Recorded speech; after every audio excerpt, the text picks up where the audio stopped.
And we're back. We have a review here of the German Grand Prix. The German Grand Prix was held at the Sachsenring. This MotoGP race had full attendance by the fans, over 233,000 people and over 100,000 people on race day. Marc Marquez was out. He hurt himself in the warm-up. As the race starts, Francesco Bagnaia gets off cleanly, but Jack Miller gets off to a way better start and he goes into the lead going into the first turn. Jack Miller in the day before in the sprint was able to grab the lead quickly, but just like in the sprint, he loses the lead back. Jack can't even hold this lead for one lap because as he gets into turn 11, he starts to lose control and he starts to wobble a bit. This little bit of wobble was more than enough for Pecco Bagnaia and a few of the other riders to pass him. This small mistake allows Pecco Bagnaia, Luca Marini, and Jorge Martin to pass Jack Miller, so it shuffles him down to 4th place. Now pole sitter Pecco Bagnaia gets back his first place. So he has first place for a few laps, but Jorge Martin on his Pramac Ducati is hunting him down. And by lap 3, Jorge Martin passes Pecco Bagnaia for first place. All those in favor of racing? I vote yes. And so do we, because the racing actually does start. This is not going to just be Pecco Bagnaia running away with the lead today or running away with the title, it seems, because Jorge Martin was charging hard and he was holding on to his first place.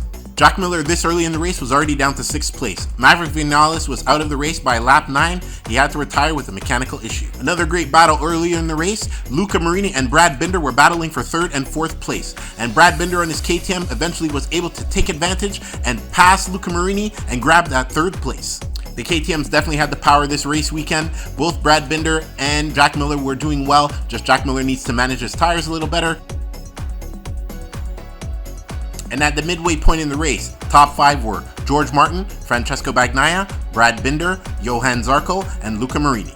Jorge Martin held about a half second to a 0.3 second lead over Pecco Bagnaia at this point in the race. Lap 19, we have a really bad crash. Brad Binder crashes out of the race on lap 19, so he crashes out of that podium spot. Also, he was very hurt.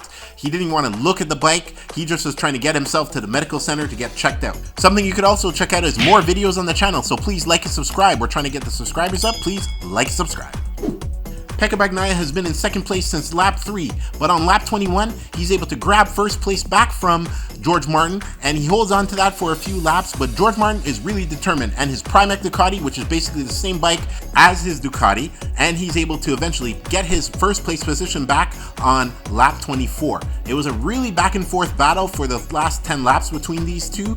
Jorge Martin riding style is something to see. He's able to get a lot of power out of the corners. He almost glides into the corners, so he doesn't put a lot of pressure on his tires, which makes his tire management great late in the race, having that much tread left. As Pecco Bagnaia tries to pass Jorge Martin, he tries everything for the last few laps, and he gets really close on a few occasions. But George was able to make his bike wide. He was able to block effectively. I don't know if The Rock was on the bike or it was Jorge Martin at times. Now, Pecco Bagnaia is still trying to catch first place. He's very determined today.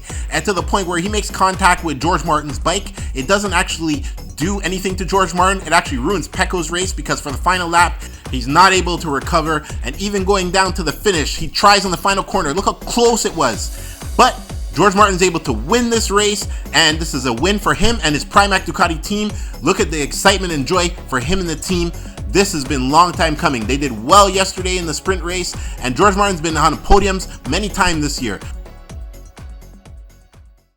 Yeah, he gets a little amped sometimes. And why wouldn't he? This is his first win since 2021. It was a great win for him and the Pramac Ducati team. Also, Francesco Bagnaia came 2nd. Johann Zarco came 3rd. Here he is lighting up the fireworks. This was a great win for George. He also won the sprint the day before. Also some race note. Marc Marquez, he didn't enter the race. He hurt himself because he crashed again during the warm-up. And he actually confirmed on social media that he had a small fracture in his first finger on his left hand. The Pramac Ducatis definitely have the power, and Jorge Martin is fearless. The thing about Jorge Martin is his riding style. It's very easy on the tires. He seems to glide into the corners, so he's able to get a lot of cornering speed out of the corner. Honestly, maybe Jack Miller should watch some of his tapes because Jack Miller always burning up his tires early in the race, and it ends his race early. Some more race notes are the Yamahas had another horrible day at the track. Fabio Quartararo finished in 13th, while Franco Morbidelli finished in 12th. Jack Miller finished in 6th after he had that hot start. Jack Miller had a hot start in both the sprint and the race, and he didn't end up in the podium in both times. So he's got to be able to manage his tires a little better. Also, Rookie Augusto Fernandez finished 11th. But in the end, the day belonged to Jorge Martin and his Pramac Ducati. He ran a flawless race. If I was going to rate this race, I would give it 8 out of 10. It wasn't a race where just Pecco Bagnaia dominated. We had some action in the midfield, and also Jorge Martin, he was able to score the win. We'll be doing more racing videos on the channel. We got the Canadian Grand Prix that was held yesterday. We'll be reviewing that. Also, we have some IndyCar videos coming up. Also, a video we're doing is, your kid wants to be a Formula 1 driver. How much will it cost you? So we're gonna have that video out this week. So I hope you enjoyed the race review. Please like and subscribe. Red Bet, signing off.